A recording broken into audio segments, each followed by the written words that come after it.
Hello అండి. Good morning. నేను మీ doctor Y. Ramareddy, international gastroenterologist.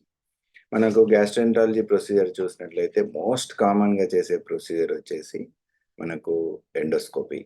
ఎండోస్కోపీలో అసలు ఎగ్జాక్ట్‌లీ మనం ఏమేమి చూడొచ్చు, అండ్ మనం ఏ డిజార్డర్స్ మనం డయాగ్నోస్ చేయొచ్చు.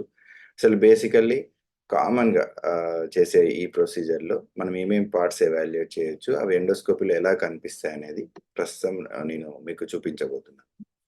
ఈ వీడియోలో ఒక్కొక్క పార్ట్ మనము ఆ ట్యూబ్‌ని ఓరల్‌గా ఇన్సర్ట్ చేసినప్పటి నుంచి, ఓరల్ క్యావిటీ నుంచి క్రమంగా నెక్స్ట్ గొంతు పార్ట్, తర్వాత అన్నవాహిక అంటే ఫుడ్ పైప్, తర్వాత స్టమక్, అండ్ తర్వాత పార్ట్ ఆఫ్ స్మాల్ ఇంటెస్టైన్ కనిపిస్తాయి. అవి మనకు ఎండోస్కోపీలో ఎలా కనిపిస్తాయనేది ఇప్పుడు చూద్దాం. ఒక్కసారి మనము మౌత్ గార్డ్ నుంచి అంటే ఇట్లా లోపలికి ఇన్సర్ట్ చేసిన తర్వాత ఇక్కడ మీరు చూడొచ్చు. పైన ఉన్న పార్ట్ అనేది టంగ్, కింద ఉన్నది హార్డ్ పాలెట్. ఇక్కడ మన కొండ నాలుక అనేది చూసారు ఇందాక. దాని తర్వాత ఈ గొంతు ప్రాంతంకి వెళ్తాం. ఇది గొంతు పార్ట్‌లో ఇది ఫారింగ్స్ అని అంటాము ఇంగ్లీష్‌లో. ఈ గ్రాన్యూల్స్ ఉన్నాయి గదా! ఇది ఫారింగ్స్ పార్ట్ అన్నమాట. ఫారింగ్స్‌లో 3 పార్ట్స్ ఉంటాయి. ఇది ఓరోఫారింగ్స్ రీజియన్. ఇక్కడ కనిపించే ఈ పార్ట్ వచ్చేసి ఎపిగ్లాటిస్ అని అంటాం. ఇవి టాన్సిల్స్. ఇటు సైడ్ 2 సైడ్స్, బోత్ సైడ్స్. ఇదేమో పైలట్ కొండ నాలుక అంటాం కదా! ఇది వ్యూలా అని అంటాము. ఇది పార్ట్స్ ఆఫ్ పార్ట్. ఇంకా ఫారింగ్స్ కంటే కొంచెం అప్రాక్సిమేట్‌లీ దానికంటే కొద్దిగా ముందుగుండే పార్ట్‌ని మనం లారింగ్స్ అని అంటామనమాట. అంటే అది ఎపిగ్లాటిస్ కింద ఉంటుంది. ఈ లారింగ్స్‌లో మీరు చూస్తున్నారు గదా! ఈ కదిలేవి ఈ 2 ఇప్పుడు మనం శ్వాస తీసుకున్నప్పుడు కదులుతుంటాయి గదా! వాటిని వోకల్ కార్డ్స్ అంటాం. అంటే మనం మాట్లాడేదానికి ప్రధానంగా వోకల్ కార్డ్స్ వైబ్రేషన్స్ అనేవి మనకి ఇంపార్టెంట్. అక్కడి నుంచి ఎయిర్ అనేది లోపలికి ట్రకియాలోకి వెళ్తుంది. అదంటే మనము తీసుకున్న గాలి అనేది ఇందులోకెళ్ళి అక్కడి నుంచి లంగ్స్‌లోకి వెళ్తుంది. ఇంక ఈ ఫారింగ్స్ కింది పార్ట్‌ని హైపోఫారింగ్స్ అంటాము.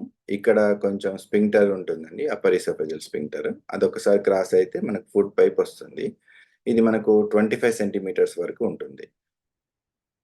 25 సెంటీమీటర్స్ వరకు ఉంటుంది. ఆ తర్వాత ఫుడ్ పైప్ నుంచి స్టమక్ ఎళ్ళే జంక్షన్‌ని మనం గ్యాస్ట్రోఎసోఫేజియల్ జంక్షన్ అంటాము. ఒక్కసారి ఆ జంక్షన్ క్రాస్ కాంగానే ఉన్న రూమీ ప్లేస్‌ని ఇది స్టమక్ అని అంటాం. ఇక్కడ మీరు స్టమక్ యొక్క అన్ని పార్ట్స్ అనేవి చూడొచ్చు. ఇదేమో యాంట్రల్ పార్ట్. ఇది పైనున్న పార్ట్. అంటే ఇది గ్యాస్ట్రోఎసోఫేజియల్ జంక్షన్ అన్నమాట. స్టమక్‌లో upper most part fundus region. ఇక్కడ ఈ స్ఫింక్టర్ లూజ్‌గా ఉన్నదనుకోండి, మనం తిన్న యాసిడ్ అనేది పైకి రావడం అనేది జరుగుతుంది. ఇదేమో యాంట్రల్ పార్ట్.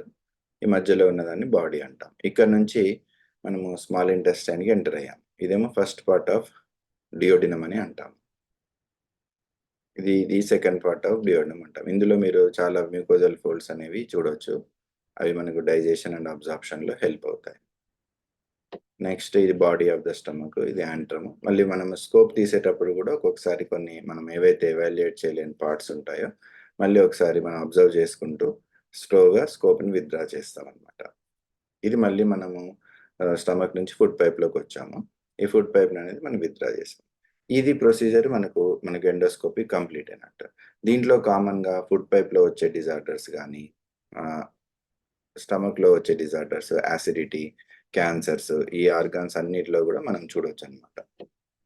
Thank you. మనము ఇదే విధంగా మనం వేరియస్ ఇన్వెస్టిగేషన్స్‌తోని తర్వాత తదుపరి వీడియోలో మనం ఎవాల్యుయేట్ చేద్దాం. Thank you.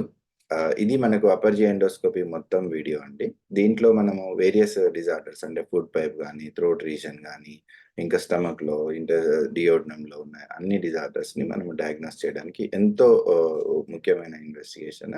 దీంట్లో దాదాపు మనం మోస్ట్ కామన్‌లీ పెర్ఫార్మ్డ్ ఇన్వెస్టిగేషన్ గూడా. Thank you.